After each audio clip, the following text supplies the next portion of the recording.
करेंगे। हम 4 मिनट और वेट करेंगे और उसके बाद अपनी आज की इस सेशन का आगाज हम कर देंगे।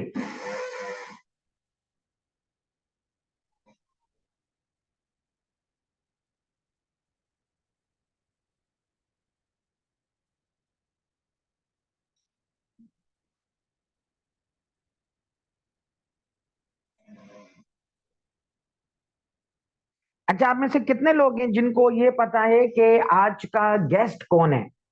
जरा जब तक ये 3 मिनट बाकी रह गए, इसमें जरा पता तो करें आप लोगों से कि आप लोगों की कितनी नॉलेज है इस हवाले से।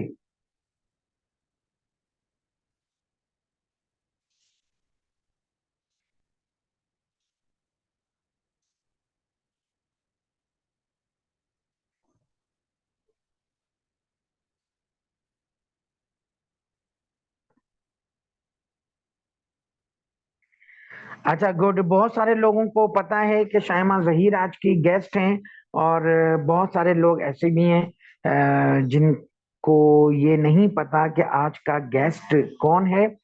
लेकिन बहरहाल जरूर उनकी अपलाइन ने उनको आज इस हवाले से इनवाइट किया हुआ होगा, तो अच्छी बात है कि आप यहाँ पर मौजूद हैं। ठीक है। अच्छा, मैं अपनी को होस्ट रमीशा से ये गुजारिश करूंगा कि चूंकि बहुत मुश्किल से हमें टाइम मिलता है लीडर्स का, और लीडर्स अपना बहुत ज्यादा टाइम निकाल कर यहाँ पर आते हैं, तो जाहिर है उनका एक एक लम्हा कीमती है, और हम सबकी कोशिश भी ये होनी चाहिए कि हम उनके टाइम का सही मानों में सही अंदाज से इस्तेमाल करें और एक एक सेकंड को भी जाया ना होने दें। तो प्लीज रमीशा खालिद, आपसे गुजारिश है मेरी कि आप ये जो चैटिंग है ना, ये बंद कर दें आज, ताकि जो है ना लोगों की कंसंट्रेशन खत्म ही हो जाए इस हवाले से। मुकम्मल यकसुई और कंसंट्रेशन के साथ जो है जितने भी हमारे साथी हैं वो सुन सकें शाइमा जहीर को। बहुत शुक्रिया, जज़ाकल्लाह। अच्छा, अब यकीनन आप लोग सुन रहे होंगे मुझे, तो अब ध्यान में रखिएगा कि चूंकि अब आप लोग मैसेज नहीं कर सकते, लिहाजा अब आपने फुल कंसंट्रेशन रखनी है आज के इस सेशन की तरफ। ठीक 1 मिनट के बाद हम अपने आज के सेशन का बाकायदा आगाज कर देंगे, ठीक 3:40 पर।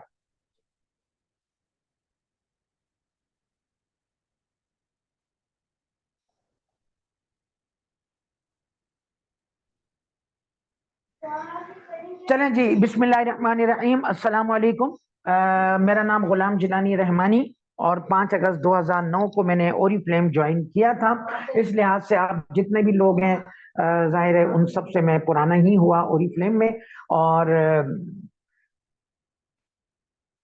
आज का जो ये सेशन है हमारा, ये हमने सक्सेस जर्नी के हवाले से रखा हुआ है। टॉपिक यही होता है सक्सेस जर्नी के हवाले से कि हमारे जो लीडर्स हैं उनका सक्सेस जर्नी कैसा रहा ओरिफ्लेम में।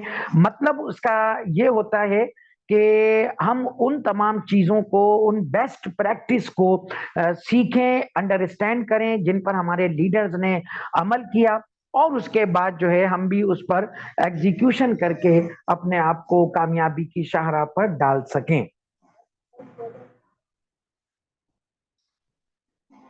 आज की हमारी जो गेस्ट हैं, जो हमारी लीडर आज हमने जिनको इनवाइट किया हुआ है, वो बगैर किसी शक व शुबे के मैं आपसे ये कह रहा हूं, एक रस्मी जुमला नहीं है, ये हकीकतन ऐसा ही है कि उनका बड़ा टफ शेड्यूल होता है, और डेली जो है वो उनकी 4-5 मीटिंग्स और प्रेजेंटेशन हो रही होती हैं।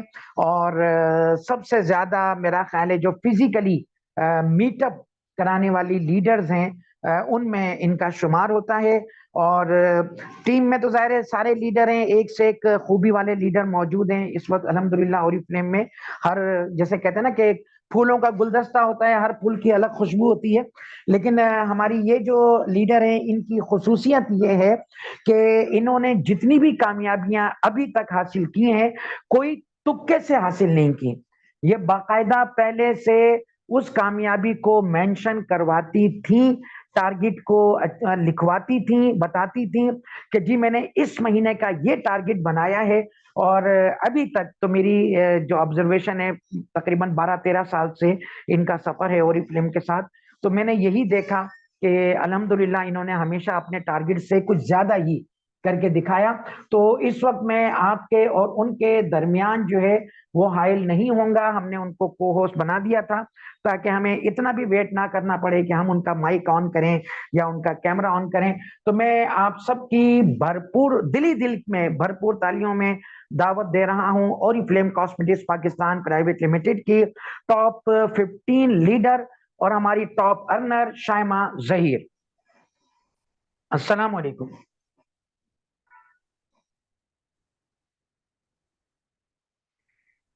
आवाज जी, आवाज आ रही है आपको? जी जी, अब आई है। आ, मैं तो समझा था कि शायद आप मतलब उसमें जैसे होता है ना, बंदा एक हुरूर में आ जाता है, तो सलाम का जवाब ही नहीं दे रही हूँ। इनको क्या सलाम का जवाब देना। नहीं नहीं, अस्सलाम वालेकुम। मुझे लग रहा है अच्छा शायद अच्छा। आवाज नहीं पहुंची हो आपको। जी जी जी जी जी, ठीक है ठीक है।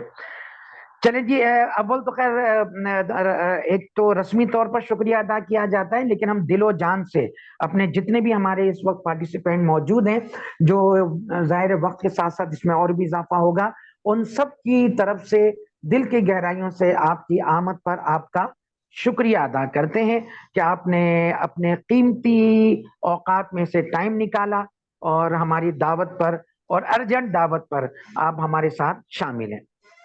बहुत बहुत शुक्रिया जनाइन साहब कि आपने एज अ लीडर मुझे इनवाइट भी किया। और आज का जो सेशन है वो मेरे लिए भी बहुत इम्पोर्टेंट है, क्योंकि जो जर्नी हम गुजारते हैं या सफर हम दोबारा से रिकॉल करते हैं, उससे हम दोबारा तरोताजा हो जाते हैं। तो मेरा ख्याल है कि मेरे लिए भी बहुत अच्छी अपॉर्चुनिटी है कि आज मैं यहाँ आप लोगों के साथ हूँ। And thank you very much, लोगों ने वक्त निकाला, ये बहुत अच्छी बात है। अच्छा, आपके साथ एक साहब होते हैं, वो नजर नहीं आ रहे इस वक्त, तस्वीर में तो नजर आ रहे हैं, तो कौन है वो? मेरे हर वक्त हस्बैंड। साथ साथ होते हैं। जी जी, अभी वो है लेकिन अपने काम में बिजी थे। मैंने वैसे उन्हें कहा था कि अगर आप हमें ज्वाइन करना चाहें, तो बस थोड़ा बिजी हो गए वो अपने काम में, वरना मैं उन्हें जरूर अच्छा बुलाती। अच्छा अच्छा। यानी वो जिस तरह अभी मैं जल्दी जल्दी सारे बर्तन वर्तन धोकर पोछा वोछा मार कर आया हूं, तो वो अभी बेचारे कर रहे हैं अभी। ओके। अच्छा चले, आगे हम चलते हैं, शुरू करते हैं अपनी बातों से। अच्छा, सबसे पहले इब्तदा करते हैं, आपने बड़ी अच्छी बात कही कि जब सक्सेस जर्नी हम किसी को बताते हैं तो पुरानी बातें भी रिकॉल हो जाती हैं जहनों में। तो मुझे आप ये बताइए कि मुझे आज तक याद है जब आपने नया नया ओरिफ्लेम ज्वाइन किया था, आई थिंक पहला ही हफ्ता था, तो आप लोग कोई ऑर्डर लेने आए थे, तो हलीम साहब भी थे, आप भी थे, मेरी पहली मुलाकात थी बहरहाल आपसे।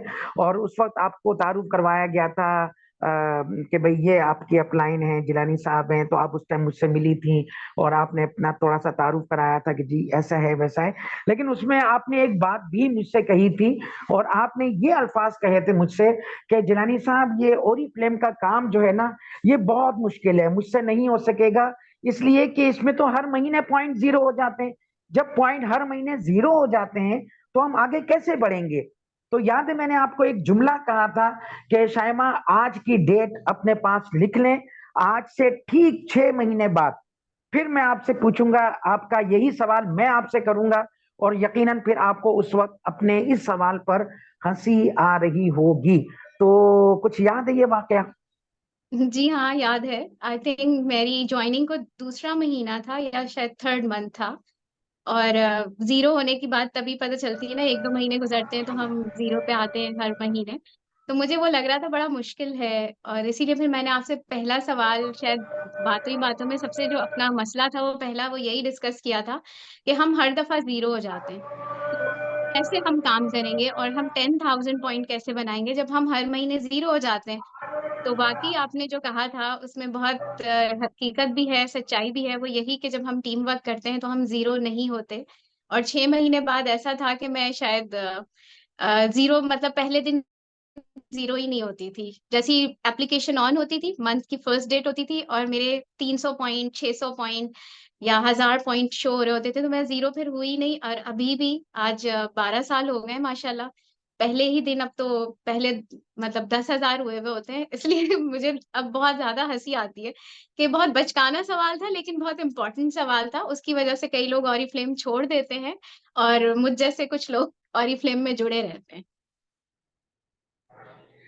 अच्छा शर्मा, एक बात और बताएं कि जिस तरह आपने कहा है कि आपका पहली तारीख को ही 10,000 पॉइंट आपके हो जाते हैं माशाल्लाह, तो जाहिर है इसके लिए फिर कंपनी आपको बहुत ज्यादा सपोर्ट करती होगी, या आप बहुत ज्यादा कोई कोई चिल्ला काटती होंगी, कोई वजीफा काटती होंगी, तो क्या राज है इसका?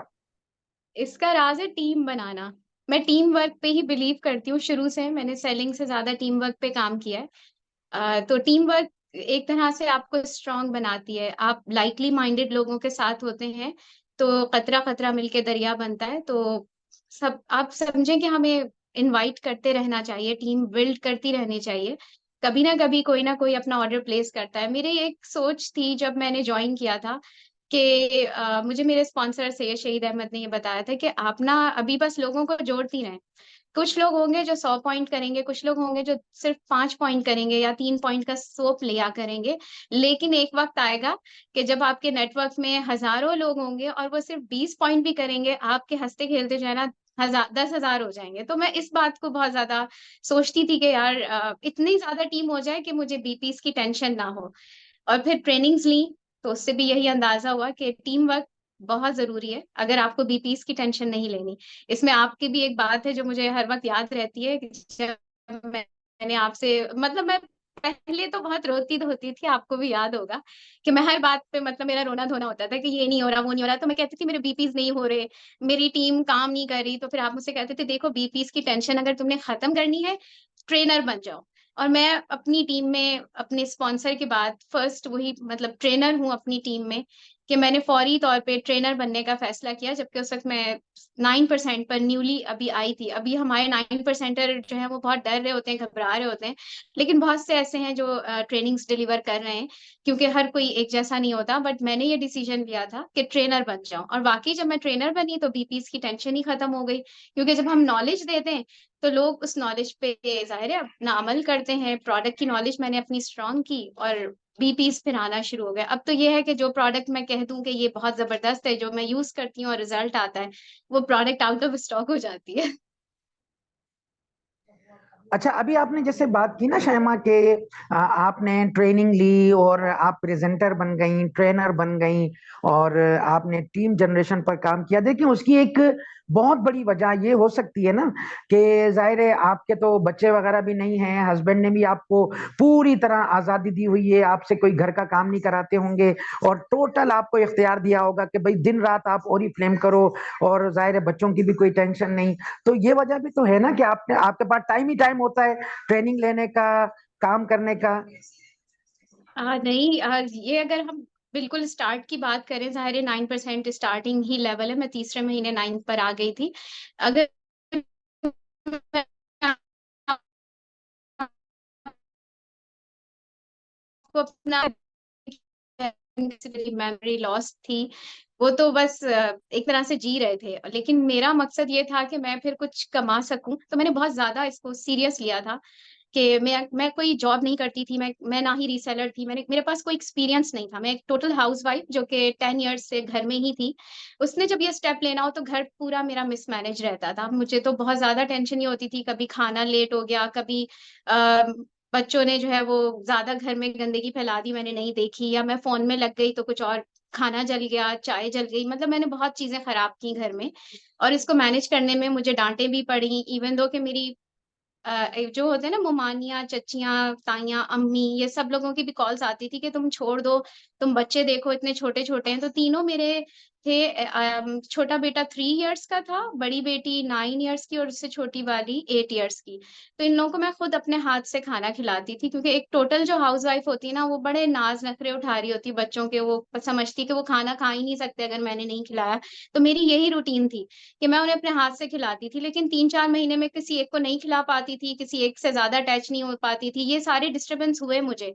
लेकिन मेरे अंदर एक धुन सवार थी कि अगर मैंने एक दफ़ा काम कर लिया सुकून से 4-5 साल लगा के, तो मुझे आगे लाइफ में कम स्ट्रगल करनी होगी। अभी मैं कर लूँगी, अभी बच्चे छोटे हैं, थोड़ा नेग्लेक्ट होंगे, वापस सही हो जाएँगे, जब सब चीज़ें सेटल होंगी, बच्चे और खुश हो जाएँगे।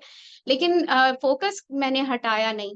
बीच-बीच में मैं डिसहार्ट होती थी, डेफ़िनेटली कई मसले-मसाइल आते हैं घर में। एक दफ़ा ये भी हुआ था कुछ महीने बाद कि मेरे हस्बैंड ने कहा कि सब कुछ छोड़ दो, तुम्हारा घर डिस्टर्ब हो रहा है, पता नहीं तुम किन चक्करों में पड़ी हो, पता नहीं तुमसे होगा नहीं होगा। तो कि बस छोड़ दो सब कुछ। तो मैंने कहा मैं नहीं छोड़ सकती, मैं सब कुछ के साथ मैं करूँगी और आइंदा शिकायत नहीं होगी आपको। तो कह रही हर दफ़ा तुम यही कहती हो, फिर दोबारा शिकायत भी होती है। तो मैंने फिर ये सोचा कि मैं छोड़ देती हूँ ऑरिफ्लेम। तो मैंने आपसे कॉल पे बात की थी कि मैं ऑरिफ्लेम छोड़ना चाह रही हूँ, मुझसे नहीं होगा, मुझसे घर भी डिस्टर्ब हो रहा है। तो आपने कहा था ठीक है, तुम 3 दिन तक छोड़ दो, फिर तुम देख लेना क्या करना है। तो मैंने जब 3 दिन तक छोड़ा तो तीसरे दिन से पहले ही मुझे मेरे हस्बैंड कह रहे हैं तुम बड़ी उदास लग रही हो, बोरियत हो रही है तुम्हें, ऐसा करो तुम कर लो, तुम और मुझसे उदास देखी नहीं जा रही, तुम उसमें एक्टिव रहती थी कम से कम। तो बस 3 दिन के बाद दोबारा ऑरिफ्लेम शुरू हो गया मेरा। मैंने बहुत दफ़ा छोड़ा है ऑरिफ्लेम, कभी 3 दिन के लिए, कभी 2 दिन के लिए, मतलब तीसरा दिन से ज़्यादा नहीं होता। लेकिन मसाइल तो हर जगह मौजूद होते हैं। मेरे साथ तो ये भी मसला था कि मेरे हस्बैंड की मेमोरी लॉस्ट है, तो वो मेरी बहुत सारी चीज़ें जानते-पहचानते नहीं थे। मैं एक घर में रहते हुए भी उनके साथ एज़ अ वाइफ़ नहीं हो पा रही थी, क्योंकि वो कहते थे मेरी शादी नहीं हुई हुई, बल्कि मुझसे ही कहते थे आप थोड़ा दूर होके बैठे, मैं ऐसा वैसा आदमी नहीं हूँ। तो मैं काफ़ी बहुत डिप्रेस्ड थी उस वक़्त। मैंने उस वक़्त ये काम शुरू किया है, जब औरतें शायद साइको पेशेंट बन जाती हैं या थेरेपिस्ट के पास ही चक्कर लगा रही होती हैं। मेरी थेरेपी ऑरिफ्लेम और ऑरिफ्लेम के लीडर्स ने की, जिनमें आप भी शामिल हैं अल्हम्दुलिल्लाह। मुझे बहुत अच्छा लगा कि मैं ऑरिफ्लेम में जॉइन हुई थी उस टाइम, जिस टाइम मैं बहुत ज़्यादा डिप्रेशन में चली गई थी और मेरे बच्चे छोटे थे। अक्सर मेरे बच्चों को कहते थे ये इनको छोड़ आओ जिनके बच्चे हैं उनके पास। मेरी सिस्टर ने मेरा बहुत साथ दिया। तो मैं तो इतने क्राइसिस में थी, मुझे लगता है कि आप लोग जो बाकी हमारी फ्रेंड्स हैं हमारे ऑरिफ्लेम के, ये सब लोग तो इन क्राइसिस में दूसरे क्राइसिस हो सकते हैं, लेकिन इस तरह का मुझे नहीं लगता कि आप लोगों का कोई क्राइसिस होगा जिसमें उस वक़्त मैं थी।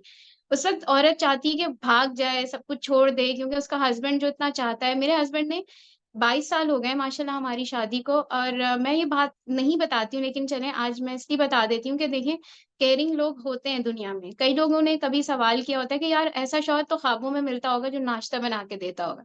तो मेरे हस्बैंड, अब 22 साल हो गए शादी को, 3 साल उनकी तबीयत खराब रही, तो उसमें मैंने नाश्ता बनाया, मैंने चीज़ें की। स्पेशली नाश्ता वो मुझे खुद सर्व करते थे, उनकी शुरू से आदत थी। तो मैं अब बता रही हूँ कि इतना चाहने वाला शौहर जो एकदम अनजाना बन जाए, तो आपकी फीलिंग्स क्या होंगी?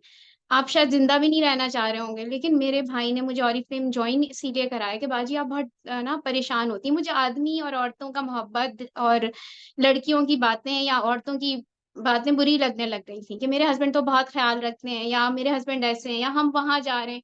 क्योंकि मैं घर में हो गई थी और मेरे हस्बैंड बेड पे थे और उनकी दवाइयाँ चल रही थी, वो गुस्से के तेज़ हो गए थे, चिड़चिड़े हो गए थे, बच्चों को नहीं पहचान रहे। तो मैं ना लोगों से उलझती ज़्यादा थी, लड़ती ज़्यादा थी, बहस ज़्यादा करती थी। मेरे भाई ने कहा कि आप ये कैटलॉग लें और अपनी पसंद की चीज़ें इसमें से मँगाएँ, और बस अब आपने जो खुद लेना है वो दूसरों को बताना है, और जिस तरह खुद आप अपने आप को रखना चाहती हैं वैसे दूसरों को रखना शुरू कर दें।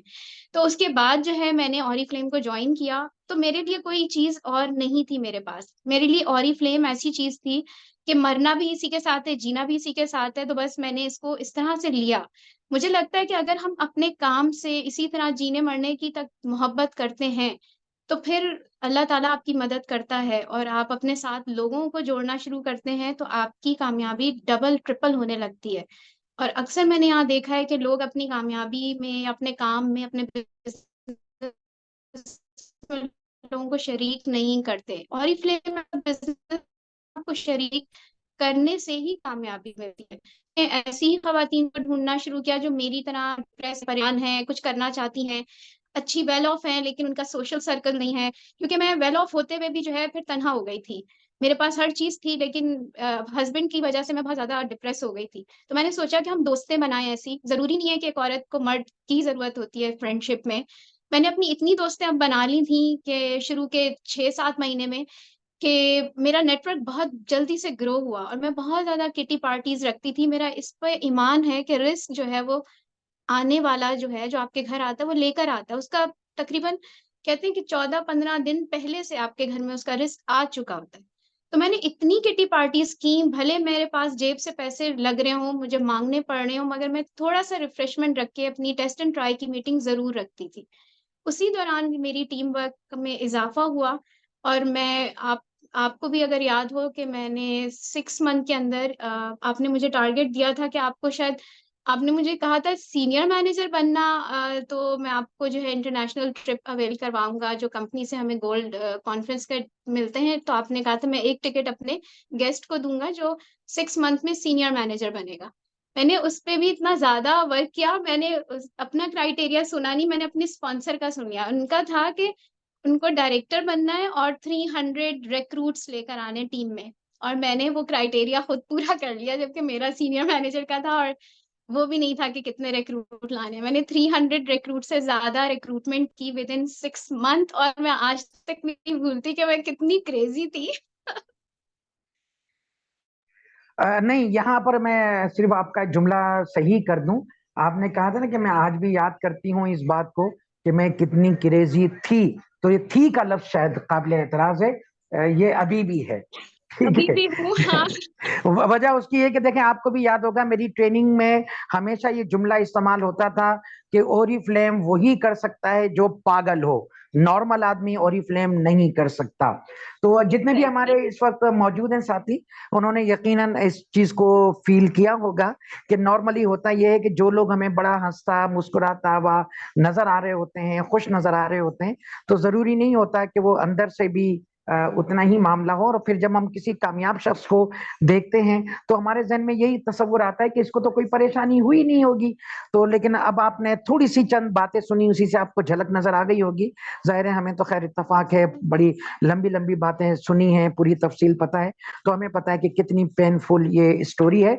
और शायमा, आपको ये भी याद होगा कि आपने एक मरतबा मुझे मुझे देखें आज तक याद है, अभी शायमा ने जो ये नया माशाल्लाह घर लिया है, इसको डेकोरेट कराया है, तो अभी कुछ अर्से पहले इनकी एक पार्टी हुई थी, तो उसकी मैंने जब वीडियो देख रहा था तो मैंने ये शायमा को अल्फाज कहे थे, क्योंकि अभी जब पहले मैं गया था इनके यहाँ ट्रेनिंग में, तो उस वक्त जगह जगह जो है बिस्किट के टुकड़े पड़े हुए थे, और कुशन कहीं पड़ा हुआ है, तो शीटें कहीं पड़ी हुई हैं। तो मैंने इनसे बाकायदा शायमा से ये भी अल्फाज कहे थे। मैंने कहा शायमा, मुझे हैरत हो रही है कि आप जैसी पौहड़ औरत इतनी जबरदस्त किस्म की रेनोवेशन कर सकती है। तो बहरहाल वही वाली बात है, खुदा जब हुस्न देता है नजाकत आ ही जाती है। अच्छा शायमा, एक बात और बताएं, ईमानदारी से बताइएगा ये बात। जी जी। देखिए, हम में से अक्सर लोगों के जहन में एक बात है, अब वो गलत फहमी है या सही है, वो आप जरा बताइएगा कि मतलब जैसे ओरिफ्लेम में ये सब कुछ बताया जरूर जाता है कि जी अर्निंग होती है, कैश रिवॉर्ड होते हैं और इंटरनेशनल टूर वगैरह होते हैं, लेकिन होता हुआ तक कुछ भी नहीं है। तो आपके साथ आपको वाकई मतलब कंपनी की तरफ से कैश रिवॉर्ड और हर महीने लाखों के चेक वेक मिलते हैं, या ऐसे ही ड्रामा है सब? नहीं नहीं, ये तो बाकी लोगों की गलत फहमी है। अगर वैसे तो अगर देखा जाए तो लोग, हर कंपनी को इसी तरह से आती हैं चली भी जाती हैं, लेकिन ऑरिफ्लेम के जो जितने भी प्रोमिसेस हैं, मैं कहती हूँ कि कमिटमेंट्स टाइप हैं। लाइक जो कह दिया वो हो गया। मैं एक छोटी सी एक एग्जांपल दे रही हूँ कि मैंने पेमेंट थोड़ी सी ज्यादा की थी। आई थिंक 5 रुपए एक्स्ट्रा ही दिए थे, 5 का क्वाइन नहीं था, तो मैंने 10 रुपए दिए। तो कंपनी ने वो मेरे प्रीपेड में कर दिए थे, और मुझे नहीं पता था। मैंने नेक्स्ट टाइम जब ऑर्डर किया तो उसमें ₹5 माइनस हो रहे थे। तो मुझे बड़ी हैरत भी हुई, और इस बात पे कि यार 5 रुपए वो रख लेते, क्या था। लेकिन वाकई कंपनी जो कहती है वो करती है। मैंने हर टूर अवेल किया। माशाल्लाह 18 टूर्स मैंने ऑरिफ्लेम के डिफरेंट कंट्रीज के अवेल किए हैं, जिनमें मैं अपने हस्बैंड के साथ गई हूँ, किसी में जो है मैं अकेले गई हूँ। और कैश रिवॉर्ड्स मैंने माशाल्लाह डायरेक्टर, फिर gold director, senior gold director, sapphire director and then diamond director के अचीव किए। इसके अलावा भी मैंने जो हमारे टूर्स कोविड के दौरान 3 टूर्स मुझे याद पड़ रहे हैं, एक अमेरिका का, एक स्पेन का और एक थाईलैंड का, ये कैंसिल हुआ था, तो इसका मुझे कैश रिवॉर्ड मिला था जो कि 13,20,000 रुपए थे। तो मैं कहूंगी कि ऐसी बात नहीं है, जो आप करते हैं वो यहाँ पे मिलता है और आपको वो टारगेट टाइम पे पूरा करने पे जरूर मिलेगा। अब हम ये कहें कि जी मैंने ऑरिफ्लेम ज्वाइन किया, मैं डायरेक्टर बनी, मुझे कुछ नहीं मिला, क्या पता आप डायरेक्टर, आपने जो 6 मंथ का क्राइटेरिया वो ही नहीं पूरा किया, आप डायरेक्टर ही नहीं बने, आप खाली 21 थे, तो कैसे कैश रिवॉर्ड मिलेगा? तो बहुत सारे गलत फहमियां होती हैं, या फिर लोग कहते हैं कि शायद ये गलत बात करके हमें ऑरिफ्लेम में लेकर आ रहे हैं, तो ऐसा नहीं, बल्कि मुझे तो ये टाइटल्स इतने ज्यादा पता भी नहीं थे। मैंने ज्वाइन कैसे किया था, मुझे बस ये कहा गया था कि अगर मैं आपको सिंपली बताऊं कि मैं ज्वाइन कैसे हुई, आजकल तो हम लोगों को पता नहीं करोड़ों रुपए बताते हैं, फिर जाके उनको समझ में आता है।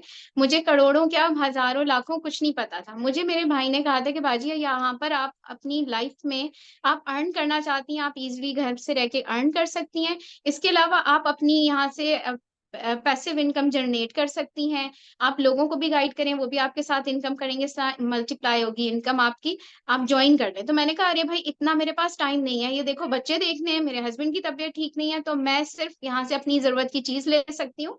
मुझे रिजल्ट मिल गया तो मैं जरूर आगे बताऊंगी, वरना मैं आगे नहीं बताऊंगी। और मुझे डिस्काउंट मिल जाए काफी है, और अगर 1,000 रुपए भी तुम्हारी कंपनी से मिल जाता है ना, तो मैं खुश हूँ। आप सोचिए मैंने 1,000 रुपए बोले, और उस वक्त मेरी ज्वाइनिंग 500 रुपए की जो हुई थी, वो मैंने अपने पॉकेट मनी जो मेरी 1,000 ही रुपए थी उसमें से निकाल के दिए थे। तो मैंने उससे यही कहा, तो कह रहा हाँ भाई इससे ज्यादा मिलेगा बाजी, आप एक दिन देखेंगी ना, आप कहेंगी यार मैंने शॉपिंग की 100 पॉइंट्स की और मुझे मिल गए 60,000 रुपए। मैंने उस वक्त अपने भाई से कहा ओहो रहने दो, ऐसे कहाँ होगा, एक मतलब मैंने 100 पॉइंट की शॉपिंग की और मुझे 60,000 मिल जाएंगे। तो उसने कहा बाजी आपको मैं अभी यकीन नहीं आ रहा, लेकिन एक वक्त आएगा कि आप ये मुझे खुद बोलेंगी। तो ऐसे ही हुआ था कि 8th या 9th मंथ में जो मेरा चेक था वो 54,000 रुपए का था, और मैं उसमें बहुत ज्यादा खुश थी। मेरा अकाउंट भी उसी की वजह से खुला था, पिछले वाले मैंने सारे जमा किए हुए थे। तो वाकई जो ऑरिफ्लेम कहता है वो देता है, बस शर्त ये है कि आपको टारगेट सेट करके टाइमली उसको अचीव करना है, और इसमें आपकी मोटिवेशन आप खुद होते हैं। मुझे मेरे भाई ने नहीं पीछे कोई डॉगी छोड़ दिया था कि मैं भाग रही हूँ और काम कर रही हूँ, ऐसा कुछ नहीं था। उसने मुझे सिर्फ समझा दिया था। मेरा अब दिमाग ये था कि हाँ मुझे ये करना है और मुझे बताना है कि मैं कर सकती हूँ। अगर हमारे अंदर अपने लिए चाहत ही नहीं है ना अपने आप को बदलने की, तो मेरा नहीं ख्याल कि मैं आपको इतनी लंबी ट्रेनिंग्स दे दूं, आप सीनियर्स को सुन लें, आप बहुत कुछ देख लें, आप कुछ कर लेंगे, नहीं हो सकता जब तक कि आपके अंदर वो डिजायर हो। मैं अभी तक इतनी एक्साइटेड रहती हूँ हर ट्रेनिंग में, लोग मुझे समझते हैं शायद मुझे 4-6 महीने हुए हैं या मुझे 1 साल हुआ है ऑरिफ्लेम में। जब मैं कहती हूँ मुझे 12 साल हो गए, तो लोगों की हालत देख के ना मुझे खराब हो जाती है कि आप बिल्कुल ठीक है अभी तक। मैंने कहा हाँ, लोगों के तो बाल जो है वो खड़े हुए होते हैं दोपहर के वक्त, जब वो टीचर्स होती हैं स्कूल से घर आती हैं, और अगर 4 बजे आप उनके घर पहुंच जाए तो वो बड़ी टेंशन में होंगी, यार मैं तो स्कूल से आई थी। और मैं दिन के 24 घंटे में आप मुझसे बात करें, मुझे इतनी एक्साइटमेंट रहती है ऑरिफ्लेम को लेके कि आई थिंक ये पैशन होता है आपका, आप किस में अपने आप को कंफर्टेबल फील करा सकते हैं। और ऑरिफ्लेम में सिर्फ कॉस्मेटिक नहीं है, ऑरिफ्लेम में स्किन केयर ही नहीं है, ऑरिफ्लेम एक लाइफ स्टाइल है। और इस लाइफ स्टाइल में आपके लिए बहुत कुछ है, अगर आप देखें इसमें अमीर के लिए भी बहुत कुछ है, नॉर्मल, मीडियोकर्स, हर किसी के लिए। ऐसा नहीं है कि ये एक स्पेसिफिक क्लास के लिए आया है, और आप इसमें हायर क्लास तक जा सकते हैं। सही। अच्छा, एक चीज जाहिर है अभी आपने बात कही ना, तो उसी से मुझे एक चीज का ख्याल आया कि आपने ये कोविड का हवाला दिया, और उसमें 2 इंटरनेशनल टूर्स हुए थे, डायमंड कॉन्फ्रेंस भी थी, गोल्ड कॉन्फ्रेंस भी थी, और एक डायरेक्टर सेमिनार भी था। जी। ठीक है ना, ये सब पोस्टपोन हुए थे, कंपनी नहीं करा सकी थी, तो कंपनी ने उसको कंपनसेट करते हुए कैश दिया था। और फिर उन दिनों माशाल्लाह जो आपका एवरी मंथ चेक बन रहा था, तो चूंकि जाहिर है अपलाइन होने के नाते मेरे पास तो सारी रिपोर्ट होती है ना कि किसके पास कितना रोकड़ा आ रहा है। तो उस वक्त मैंने एक हिसाब लगाया था तो माशाल्लाह माशाल्लाह माशाल्लाह आपकी एक साल के अंदर तकरीबन 80 से 85 लाख रुपए अर्निंग हुई थी। और मुझे आज तक याद है कि मैंने इस अर्निंग को अपने कई साथियों के साथ अपनी ट्रेनिंग में एज अ मोटिवेशन जो है यूज किया था कि देखिए हमारी वो लीडर हैं आज के कोविड के इस दौर में कि जब बड़े बड़े लखपति करोड़पति बन चुके जमीन पर आ गए, कारोबार उनके खत्म हो गए, और ये माशाल्लाह एक महीने के अंदर अंदर सॉरी एक साल के अंदर अंदर 80 से 85 लाख रुपए इन्होंने कमाए। तो मुझे ये एक सवाल पूछना आपसे मुझे कि कहां पर एक वक्त ऐसा कि जहां पर महीने का 1,000 रुपया पॉकेट मनी मिल रहा है, ठीक है, यानी पूरे साल के 12,000 बने, और कहां पर आलम ये कि माशाल्लाह एक साल में 80-85 हजार नहीं, 80-85 लाख रुपए आप कमा रही हैं, कैसा लगता है ये? बहुत अच्छा लगता है। बल्कि मैं बहुत ज्यादा इस बात पे सोच रही होती हूँ कि देखो मैं किस तरह से बस 1,000 पे भी खुश हो जाती थी और मेरी सोच भी इससे आगे नहीं जाती थी। लेकिन अगर हम आगे अपनी सोच को बढ़ाएं और पॉजिटिव वेज देखें अपनी लाइफ को चेंज करने के लिए, तो हमारे पास बहुत सारे मौके हैं, हम उसमें एक्सेल कर सकते हैं। और ये आपका पोटेंशियल है कि आप कितना अर्न कर सकते हैं, ये आपकी वर्थ है। कई लोग होते हैं ना, कुछ सेलिब्रिटीज की बात करते हैं, इनकी इतनी वर्थ है, इतनी वर्थ है। तो मैं कहती हूँ हम सब अपनी अपनी वर्थ निकालें, चेक करें, क्योंकि हम बाकी बहुत वर्थफुल हैं, लेकिन हमने अपने आप को एक तरह से डंप किया हुआ है। तो अपनी वर्थ आप सब नोट करें, आप सब जितने सुन रहे हैं मुझे, आप अपनी वर्थ निकालें कि आपके पास आप कितना कमा सकते हैं, आपके अंदर कितनी स्किल्स हैं, आप कितने तरीकों से कमा सकते हैं। और ऑरिफ्लेम में रजिस्टर होने के बाद आपकी लाइफ खत्म नहीं हो जाती है, बल्कि यहाँ पर ही, जैसे कि मेरी लाइफ पहले सिंपल एक हाउसवाइफ थी और मैं एक मदर ही थी और एक वाइफ, इसके अलावा बाकी घर के रिश्ते जो होते हैं, मैंने अपने टाइटल्स तो नहीं निकाले कोई कि मैं डॉक्टर हूँ या इंजीनियर हूँ या मैं कुछ हूँ, नहीं। मैंने सिंपल एजुकेशन जो ली, कराची यूनिवर्सिटी से मैंने ऑनर्स किया था। मैंने इसके बाद तो कुछ सोचा ही नहीं ना, उसकी डिग्री को मैंने इस्तेमाल भी नहीं किया। लेकिन ऑरिफ्लेम में रजिस्टर होने के बाद मैं अल्हम्दुलिल्लाह अब एक मोटिवेशनल स्पीकर हूँ, मैं बिजनेस कोच हूँ, मैं लाइफस्टाइल कोच हूँ, मैं फिटनेस ट्रेनर हूँ, फिटनेस कोच हूँ। इसके अलावा आप सब मुझे एज ए कंसल्टेंट भी देख रहे होते हैं कि मैं कंसल्टेशन दे रही होती हूँ स्किन केयर के हवाले से। तो अब देखिए आप इसमें कितनी वेराइटीज मैंने इसमें अपने आप को डिफरेंट चीजों में स्किलफुल किया, और अब मैं इन वेज से भी कमा रही हूँ। यानी कि ऑरिफ्लेम में भी इतने सारे रास्ते हैं कि आप अर्न कर सकते हैं। सिर्फ आपको अपने आप को ग्रूम करना चाहिए, आपको अपने आप को स्किलफुल करना चाहिए, इनकम आप भी कर सकते हैं। क्योंकि देखिए मेरे पास भी वही दो आंखें, नाक है, मुंह है, वैसे ही हूँ मैं, मेरे कोई सींग नहीं है, लेकिन हाँ मैं इतना कमा रही हूँ। और जुनाई साहब ने ये मेरे कैश रिवॉर्ड के साथ अमाउंट जो आपको बताई है, बिल्कुल।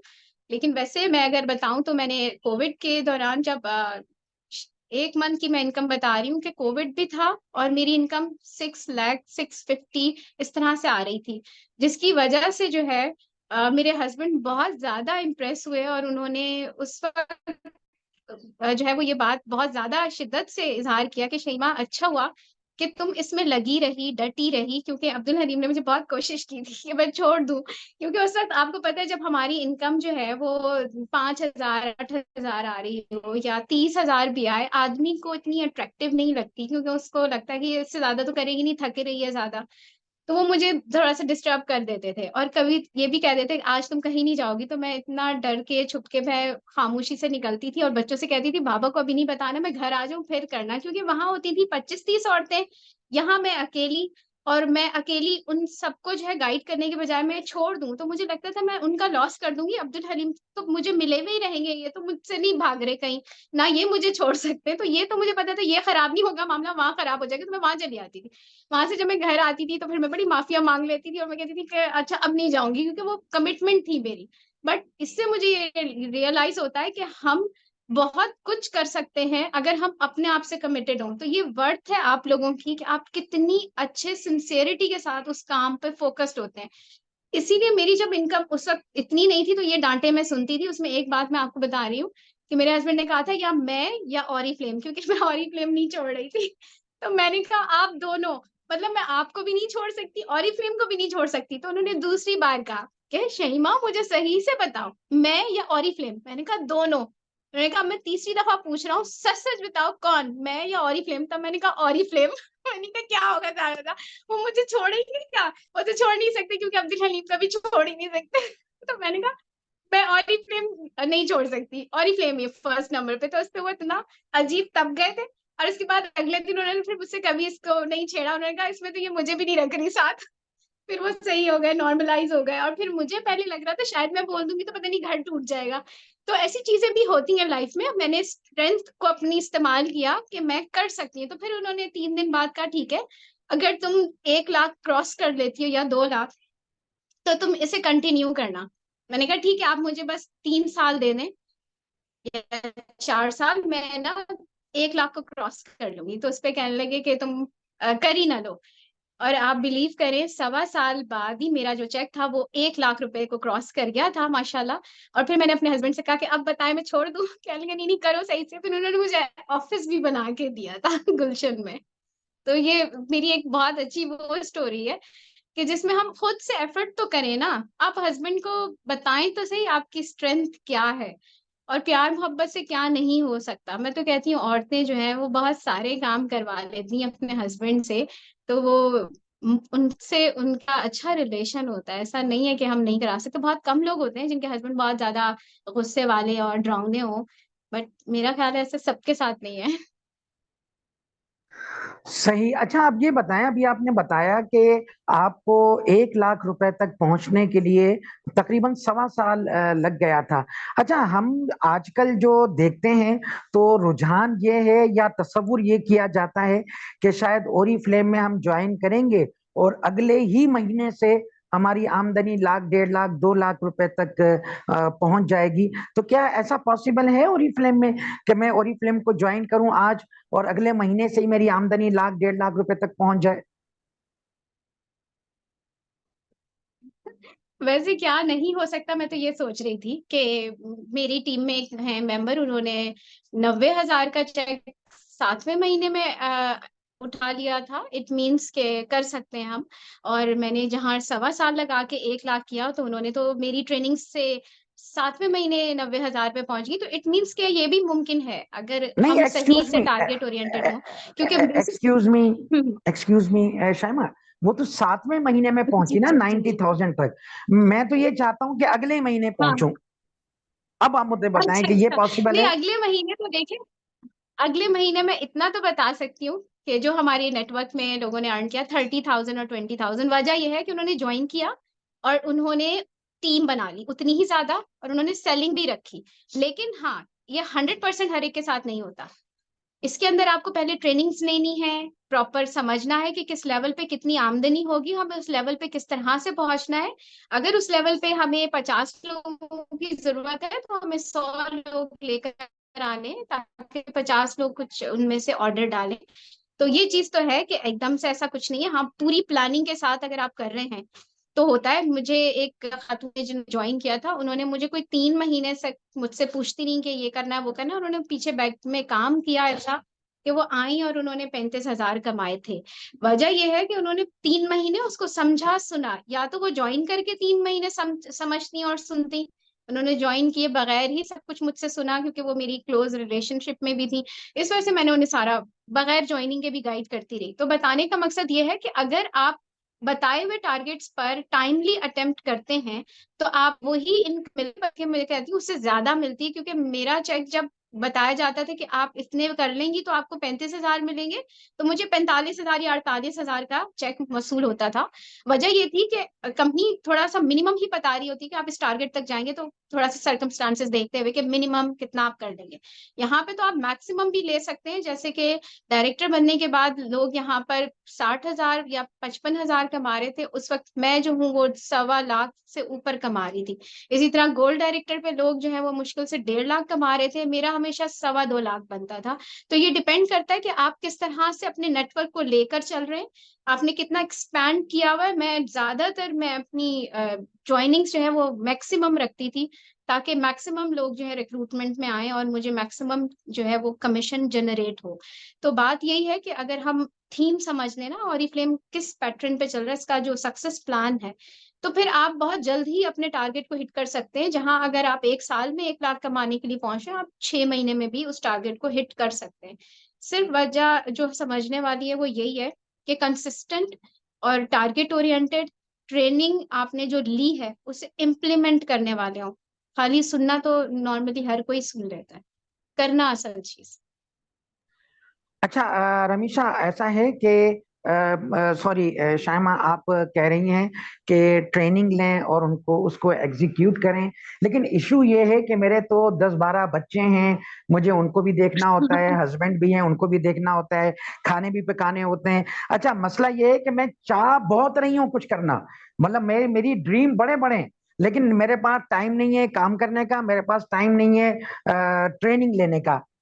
अब बताएं कि अब मैं कामयाब, ओरीफ्लेम के प्लेटफॉर्म पर मेरे लिए कामयाबी का परसेंटेज कितना है? मुझे तो हंसी आ रही है, 12 बच्चे आपके। आपके तो चलें तो इतने एक सारे कम कर बच्चे लें, आपने 11 कर कर लें। दिए। आप इतना बड़ा काम कर सकते हैं तो फिर ये काम भी कर सकते हैं। खैर, ये तो जोक अपार्ट, लेकिन बिल्कुल अगर हम ट्रेनिंग लेंगे तो ही पॉसिबल है ना, क्योंकि चाहे मैं मॉन्टेसरी के बच्चे की बात करूं या मैट्रिक के स्टूडेंट की, मॉन्टेसरी में भी बच्चे को पेंसिल पकड़ना सिखाते हैं तो फिर वो आगे लिखना शुरू करता है। इसी तरह मैट्रिक वाला बच्चा जो है वो इतने सारे अपने ग्रेड्स कंप्लीट करके आता है तो मैट्रिक में अच्छे नंबर्स ले पाता है। तो हर जगह ट्रेनिंग का एलिमेंट मौजूद है, और ट्रेनिंग ज़रूरी है, बिल्कुल। और इसके बगैर नामुमकिन है। मैं तो समझती हूँ ऑरिफ्लेम में कई लोग जो हैं, 80% लोग जॉइनिंग करते हैं और 3 महीने के अंदर वो चले जाते हैं। ना उन्होंने ऑर्डर प्लेस किया होता है, ना उन्होंने जो है वो कुछ सीखने की कोशिश की होती है। वो सुनते सब हैं, ग्रुप में मौजूद होते हैं, वो ट्रेनिंग्स भी सुन रहे हैं, ट्रेनिंग्स अभी भी अटेंड कर रहे होंगे हर दफ़ा, हर रोज़ 3:30 बजे और रात बजे वाला सेशन। लेकिन उनको यही हैबिट आ रही होती है कि हमसे नहीं होगा, बस हम नहीं कर पाएँगे। वो करने की कोशिश नहीं करते हैं। वो पहले से पहले ना आगे की एक्सपेक्टेशन ले आते हैं कि अगर ये हो गया तो क्या होगा? जैसे अगर-मगर वाली बातें। तो मेरा ख़्याल है कि कामयाबी फिर नहीं है। क्योंकि मैं इसमें जो लोग मुझे कहते हैं ना ये नहीं हो सकता, वो नहीं हो सकता, या मेरे ये मसले हैं, वो मसले, मैं कहती हूँ ठीक है, जब मसले आपके सही हो जाएँ तब आ जाएँ आप। देखिए ना, उसमें उनका कसूर हो रहा है, ना मेरा वक़्त ज़ाया हो रहा है, ना उनका। दोनों बात क्लियर हो गई, नहीं कर सकती आप अभी तो आप मत करें, आप बाद में आ जाएँ। क्योंकि अगर उन्हें करना होगा वो बाद में आ जाएँगी, और अगर उन्हें अभी भी करना होगा ना तो वो कहेंगी नहीं, नहीं मैं करना चाहती हूँ, फिर भी मुझे बताएँ, तो मैं फिर उनको कंसिडर करूँगी। वरना मेरे पास कुछ ख़वातीन आती हैं कि शैमा अभी मेरे घर में बड़े मसाइल चल रहे हैं, मैं अभी तो नहीं कर सकूँगी जॉइन, मैं बाद में कर लूँगी। मैं कहती थी ओके, क्योंकि मैंने ये देखा है कि आप, असल यही है कि जैसे मैं मसले में थी, मैंने काम किया, मैं कामयाब हो गई। मसले में रह के काम करने वाला असल कामयाब होता है। सुकून वाली ज़िंदगी तो यार आती नहीं है, थोड़ी देर के लिए आती है, फिर चली आती है। मैं भी अगर ये कहती कि मुझे भी जब सुकून आएगा, करार आएगा, मेरे हस्बैंड मुझे पहचान लेंगे और मेरी अच्छी लाइफ़-स्टाइल दोबारा से हो जाएगा, फिर मैं ओरिफ्लेम जॉइन करूँगी। मेरा ख़्याल है मैं उस तरह से स्ट्रगल नहीं करती, और मेरा जो एक कम्फर्ट ज़ोन क्रिएट हुआ था, मैं उससे बाहर नहीं निकलती। अभी मैं अपने कम्फर्ट ज़ोन में ही परेशान हूँ, तो मैंने स्ट्रगल करने के ज़ोन को बर्दाश्त किया। तो लोगों की ये कमज़ोरी है या कह लें बेवकूफ़ी है। मैं तो बेवकूफ़ी कहूँगी कि मसले में परेशान है, पैसे भी चाहिए फिर भी काम नहीं करना। आप अभी करेंगे तो आपके मसले हल हो जाएँगे। आप वेट करेंगे कि एक ह आवाज़ आएगी कि जी रोड मैप साफ़ है, अब आप भागें और आपको सक्सेस मिल जाएगी, ये तो मेरा नहीं ख़्याल कि ये हो सकता है। पॉसिबल नहीं है। सही, यानी आपकी बात का मतलब ये है, उसका मफ़हूम ये बना कि अगर कोई शख्स ये समझता है कि बगैर ट्रेनिंग के, बगैर मेहनत के वो कामयाब हो जाए, तो ये बिल्कुल पॉसिबल नहीं है। उसके सामने सिर्फ़ 2 ही ऑप्शन हैं। एक ऑप्शन ये है कि या तो वो ट्रेनिंग की, तरबियत की, काम करने की तकलीफ़ को बर्दाश्त कर ले, जो वक़्ती तकलीफ़ है, और उसके बाद आराम ही आराम है। और दूसरा ऑप्शन ये है कि वो अभी अपने आराम को तरजीह दे और फिर उसके बाद ज़िंदगी की आखिरी साँस तक अपने तकलीफ़ों के मराहिल में रहे। ठीक है ना? अच्छा जी, चलें, एग्ज़ैक्टली। शाइमा, अब आप ये मुझे बताइए कि ज़ाहिर है कई मर्तबा बहुत ज़्यादा फ़ेज़ आता है इंसान की ज़िंदगी में, उतार-चढ़ाव ज़ाहिर है आते हैं। तो ओरिफ्लेम की भी अगर हम बात करें तो कभी ऐसा वक़्त आया ओरिफ्लेम के प्लेटफ़ॉर्म पर कि आपको इतना झंझलाहट तारी हुई कि यार ऐसी की तैसी, बस मैंने अब ओरिफ्लेम करना ही नहीं है? जी जिलानी साहब, अगर आपको याद हो कि जब मैं गोल्ड डायरेक्टर बनने के फेज में थी, लाइक मेरा गोल्ड टाइटल ओपन हो गया था लेकिन फिर मैं उसको कंटिन्यू नहीं रख पा रही थी। उन दिनों मेरे हस्बैंड को जो है डिस्को बेकरी की तरफ एक स्ट्रेट फायरिंग की किसी ने की थी, तो उनको गोली लग गई थी, जिसकी वजह से जो है मैं बड़ा परेशान थी कि एक क्राइसिस से मैं निकली हूँ, दूसरा क्राइसिस मेरे सामने खड़ा है। और उनके सीधे हाथ पे गोली लगी थी और पेट से गुजर गई थी, जिसकी वजह से जो है वो सीधा हाथ उनका काम नहीं कर रहा था और मुझे उनको सारी चीजें देखनी थी। उनका गोश्त जो जाया हो गया था वो बनना दोबारा और फिर बैंडेज होना, इस चीज से ना मैं ऑरिफ्लेम में डिस्टर्ब हो गई थी। और मैंने कहा कि यार अब जितना कमा लिया मैंने बस काफी है। उस वक्त मैं तकरीबन 2.5 लाख मेरी इनकम होना शुरू हो चुकी थी। और मैं बहुत ज्यादा डिप्रेस हो गई थी इस बात को लेके कि यार अब ये क्या, मैं मुझे लगता है मैं ऑरिफ्लेम कर रही हूँ ना, इसलिए मेरे साथ हादसात हो रहे हैं। एक वहम आना शुरू हो गया था। फिर लोगों ने भी ये कर दिया था, कुछ खानदान की आपको पता है बातें चल रही होती कि यार ये ना घर को तवज्जो नहीं दे रही ना, इसलिए ऐसा हो गया। अब देखो इसके शौहर को भी गोली लग गई, अब देखो अब बैठेगी टिक के घर में। तो उस टाइम जो है मैंने सोचा था कि मैं काम छोड़ दूं।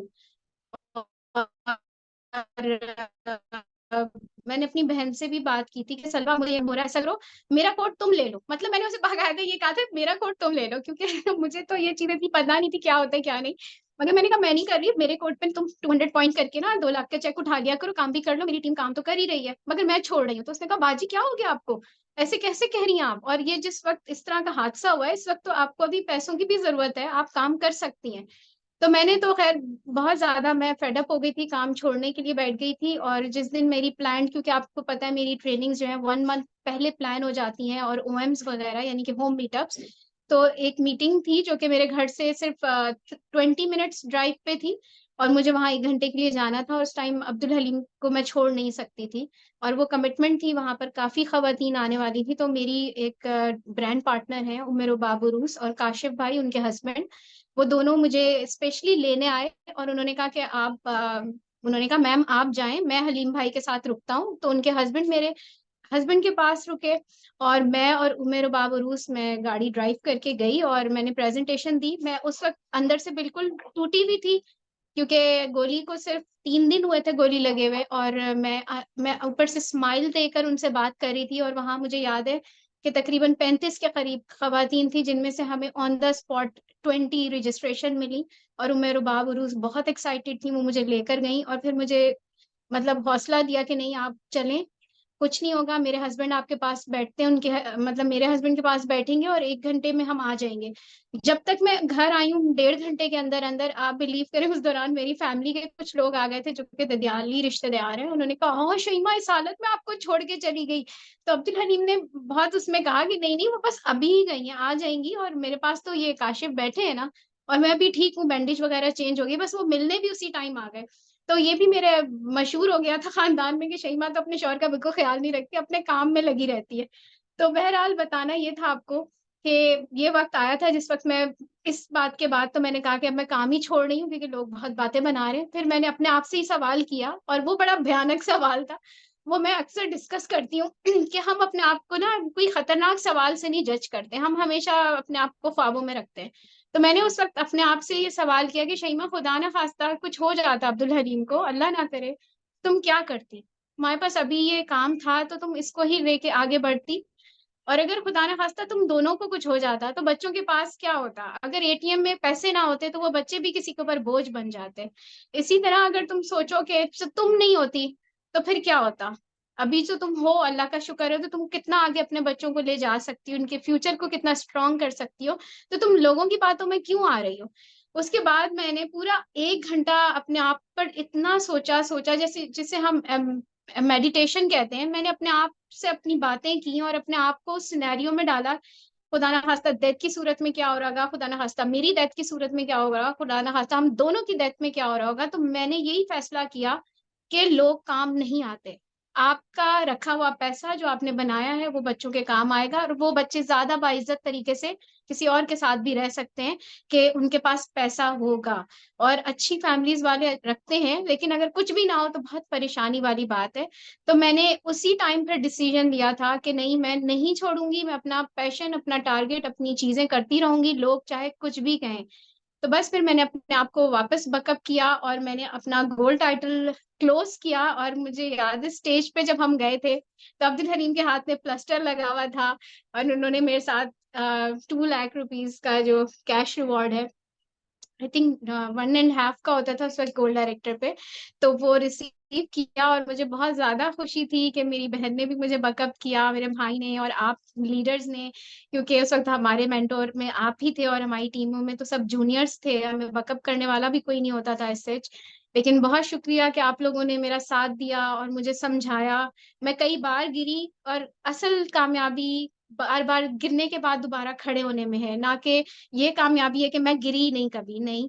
ऐसा नहीं होता, गिरने के बाद जो उठता है वापस खड़ा होता है, मेरा ख्याल है कामयाब शख्स वही होता है।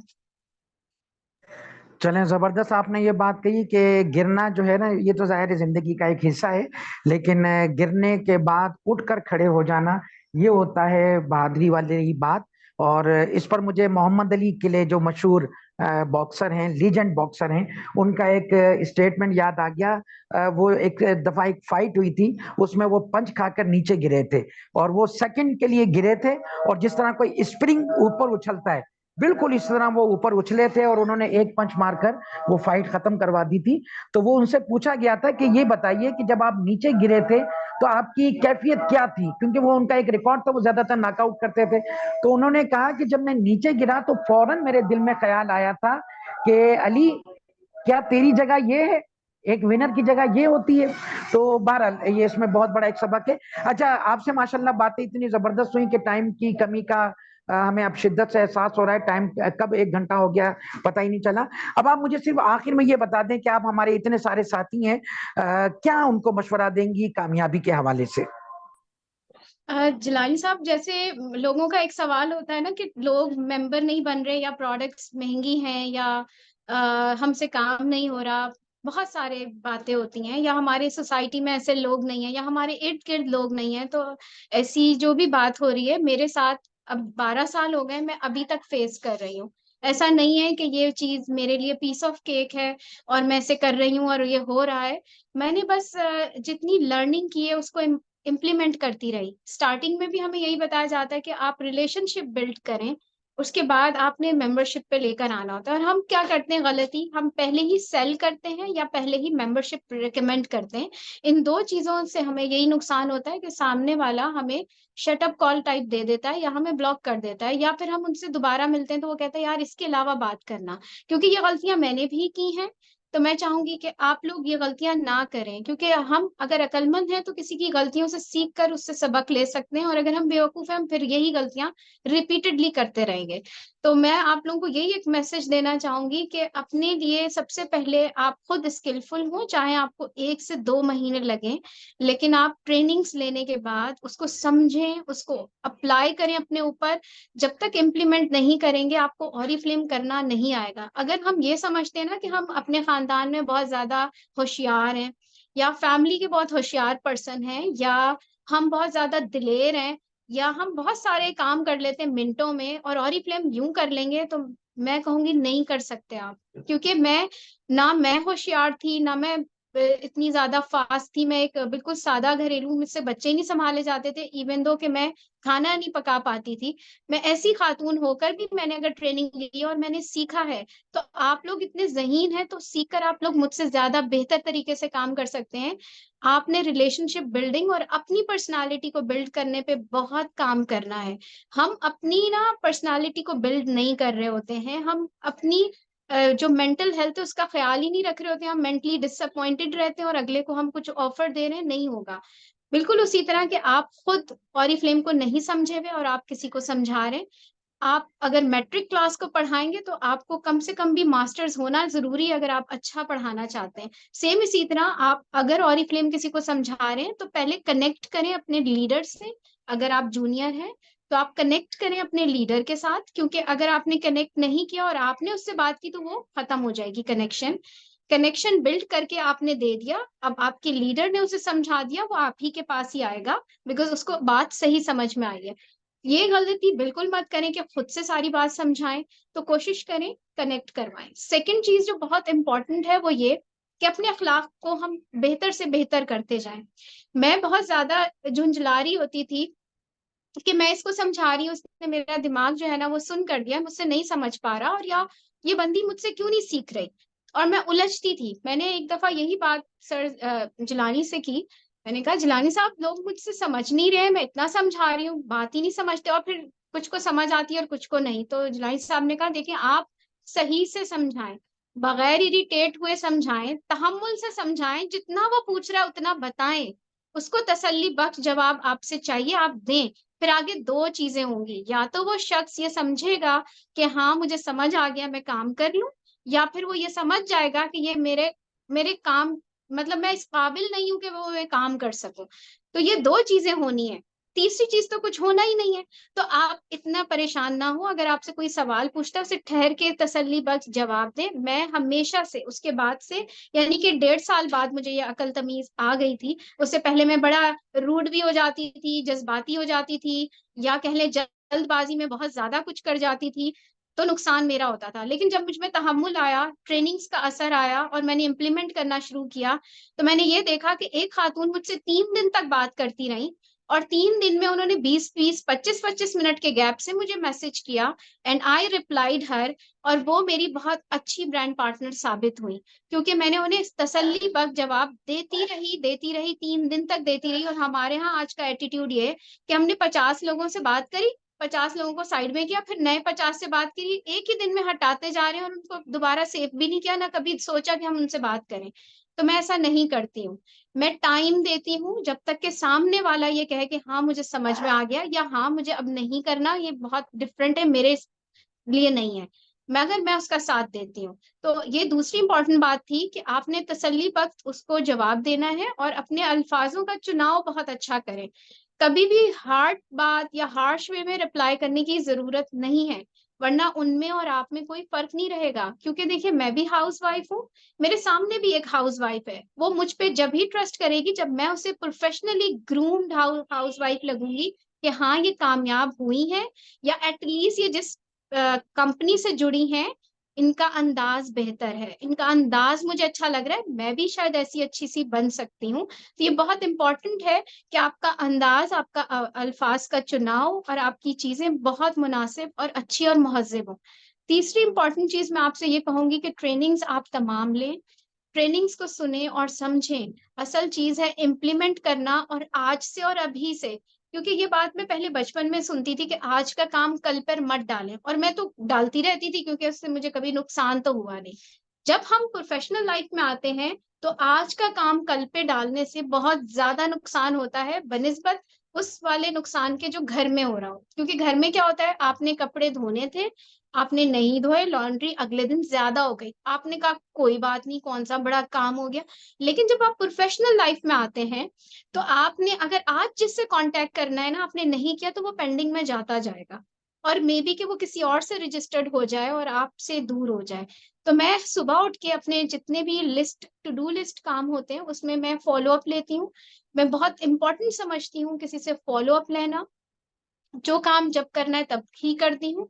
जब मुझे ये भी मैसेज आता है कि फलां को इस ग्रुप में ऐड कर ले, तो मुझे अगर लगता है कि मेरा फलां काम इंपॉर्टेंट है, तो मैं उससे कहती हूँ आप मुझे इतने बजे मैसेज दोबारा करिएगा या रिमाइंडर भेजिएगा। मैं वो काम नहीं करती बिकॉज ये काम पहले था। मैं उसकी तरतीब को कभी नहीं खराब करती। मुझे एक 17 या 18 ग्रेड ऑफिसर है, उनके इंस्टीट्यूट में मैं गई थी ट्रेनिंग देने, तो उन्होंने मेरे टाइम को, मेरी हर चीज को, डिलीवरी ऑप्शन, सारी चीजों को चेक करते हुए उसके बाद उन्होंने मुझे ये कमेंट दिया कि आप तो एमबीए किए हुए लोग या ट्रेंड ट्रेनर्स जो अलग से आते हैं, उनसे भी ज्यादा कंपाइल्ड और कंपोज्ड हैं, कैसे मुमकिन हुआ। तो मैंने बताया ये ऑरिफ्लेम की ट्रेनिंग्स हैं, जिनकी वजह से मेरे अंदर time management, home management, self management and confidence develop हुआ है। तो ये चीज हम आप में भी देना चाहेंगे, इसलिए आप अपनी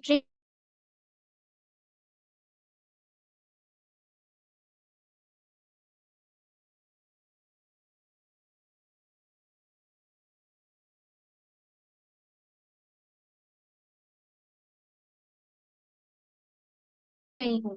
मैंने अल्लाह ताला से बहुत दुआएं मांगी थी, और मैं कभी कभार मेरे पॉइंट्स थोड़े से कम रह जाएं किसी टारगेट में, या कोई मसला रह जाए, तो मैं अल्लाह से कहती हूँ अल्लाह तू गैबी मदद कर दे, फरिश्तों से पॉइंट डलवा दे। मतलब मेरी इतनी, मुझे बाद में कभी लगता है कि ये कितनी अजीब सी दुआ नहीं, फरिश्ते पॉइंट क्यों डालेंगे? फरिश्तों को कौन सा फेस वॉश चाहिए?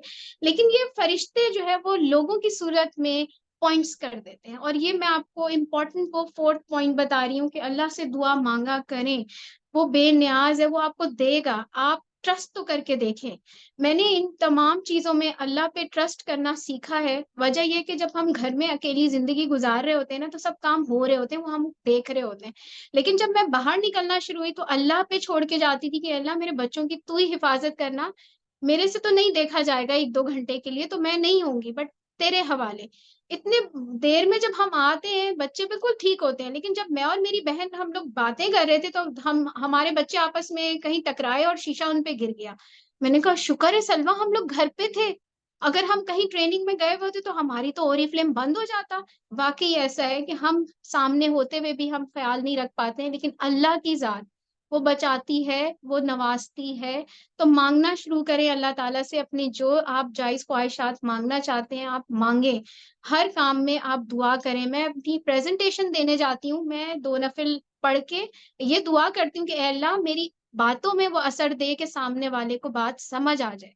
सिंपल मैं इतना कह के बस निकल जाती हूँ। और आप यकीन जानें, कई लोग हैं जो इस बात को सेकंड करते हैं कि शईमा आपकी बात हमारे दिल में उतरती है। ये मैं अल्लाह से माँगती हूँ। मेरे अंदर नहीं है ताकत, मैं इतनी बड़ी चीज़ नहीं हूँ, लेकिन अल्लाह ताला हमसे बहुत बड़े-बड़े काम करवाता है। तो अल्लाह से मदद माँगना मत भूलिए, अपने ऊपर पूरा ट्रस्ट रखें कि आप कर सकते हैं, जितनी आप कोशिश करेंगे, अल्लाह ताला आपको वही देगा। आप जिसकी कोशिश नहीं करते हैं, अल्लाह ताला वो आपको नहीं देता है। तो कोशिश करना मत छोड़िए, मेहनत से और लगन से काम कीजिए, अपने टारगेट को सेट कीजिए और सेट करने के बाद उस पे कायम रहिए। And thank you very much, आप लोगों ने इतना ज़्यादा सुना, मैंने लगता है ज़्यादा ही बोल दिया। आपके सवाल छोटा-सा होता है तो मेरा जवाब बड़ा-सा हो जाता है। नहीं, जबरदस्त। असल में मैंने आपके जवाब इतने जबरदस्त अंदाज से चल रहे थे कि मैंने बीच में कहीं भी आपको डिस्टर्ब करना या रोकना मुनासिब नहीं समझा। बल्कि ऐसा लग रहा था, बल्कि जो हमारे ऐसे साथी जो पहली मर्तबा इस तरह का कोई सेशन ले रहे होंगे ना, यकीनन वो यही समझ रहे होंगे कि ये कोई स्क्रिप्टेड इंटरव्यू था। और जिलानी साहब भी सवाल तरतीब से कर रहे होंगे, और शाइमा के पास भी सारे सवाल लिखे हुए होंगे, उनके जवाब लिखे होंगे, और बस वो डिक्टेशन जिस तरह होती है वो फर फर करके पढ़ती जा रही हैं। हालांकि ऐसा कुछ भी नहीं है। और जाहिर है हमने कुछ सवालात जरूर तैयार किए हुए होते हैं ताकि थोड़ी सी आसानी हो हमारी गुफ्तगू में, लेकिन उन सवालात की नौबत ही नहीं आई। और मैं हमेशा एक बात पर बिलीव करता हूँ और बिलीव रखता हूँ, और हमेशा अपने सेशन में भी इस बात का तस्करा करता हूँ कि अल्लाह ताला ने सच में बड़ी ताकत दी है। आप सच बोलना शुरू कर दें, दिलों में बात अल्लाह रब्बुल इज्जत खुद ही उतार देता है। तो यही बात थी कि आज आपने जो कुछ भी डिटेल्स बताई, अपनी जिंदगी के राज बहुत सारे खोल कर रखे, तो उसमें चूंकि सच्चाई थी, उसमें कोई मुबालगा आराई नहीं थी, कोई बनावटी बातें नहीं थी, इसलिए वो लोगों को मशहूर किए हुए थी। इवन ये कि मेरे जैसे बंदा जो है ना, वो पूरी कंसंट्रेशन के साथ आपकी बातों का एक एक लफ्ज सुन रहा था, तो अंदाजा कर लें कि फिर आम लोग जितने भी हमारे साथी हैं वो किस तरह आपकी बातों को सुन रहे होंगे। वो तो जाहिर है आए ही आपकी बातें सुनने के लिए थे। और बहुत बहुत शुक्रिया कि आपने हमें टाइम दिया।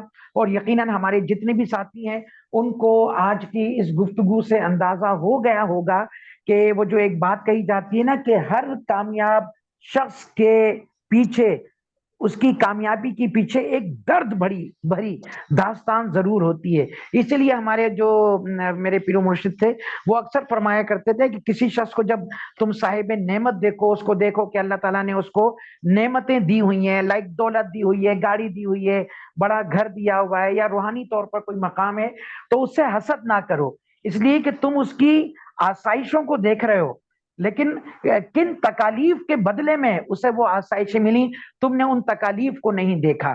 तो शायमा ने जाहिर है जो अपनी डिटेल बताई, तो जाहिर है ये सारी बातें बर्दाश्त करना हर एक के बस की बात नहीं है।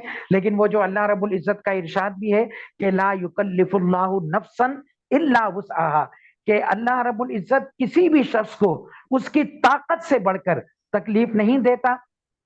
तो यकीनन ये ताकतवर थी, तभी अल्लाह रब्बुल इज़्ज़त ने इन्हें इस तरह के आजमाइशों में, इम्तिहानों में मुब्तला किया और इन्होंने अल्लाह रब्बुल इज़्ज़त के साथ मामला अपना इस्तवार रखा। बजाय साइको बनने के इन्होंने जुनूनी बनना पसंद किया और ओरिफ्लेम की फील्ड को इख्तियार किया। अब आप ये देख लें कि मैं जो हर प्रेजेंटेशन के इख्तिताम में एक जुमला हमेशा कहता हूं कि अपने स्पॉन्सर का दिल की गहराइयों से शुक्रिया जरूर अदा कीजिएगा। अब आपको यकीनन वो समझ में बात आ रही होगी कि लाइक अब आप ये देखें कि शाइमा जहीर जैसी बंदी जिसने इतने क्राइसिस में ओरिफ्लेम ज्वाइन किया था, जो 1,000 रुपए मंथली पर खुश हो जाया करती थी, अब वो जो हर महीने 5-5, 6-6 लाख रुपए के चेक वसूल करती है, तो किस तरह अल्लाह रब्बुल इज़्ज़त की तरफ से इनके जो स्पॉन्सर हैं वो जाहिर है खुशकिस्मती से इनके अपने सगे भाई ही हैं। तो बहरहाल उनको अल्लाह रब्बुल इज़्ज़त ने किस तरह ये सबका जारिया बना दिया इनकी वर्किंग को। तो बस यही चीज हम हर एक से कहते हैं। एक मर्तबा फिर तमाम हमारे जितने भी साथी हैं उनकी तरफ से शाइमा जहीर आपका बहुत बहुत शुक्रिया।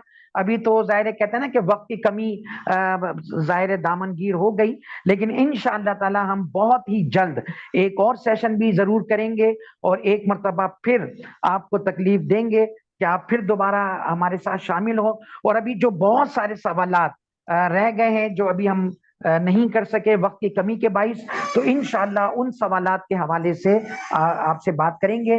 तमाम जितने भी हमारे साथी हैं उन तमाम की तरफ से मैं आपका दिल की गहराइयों से आपकी आमद पर शुक्रगुजार हूं।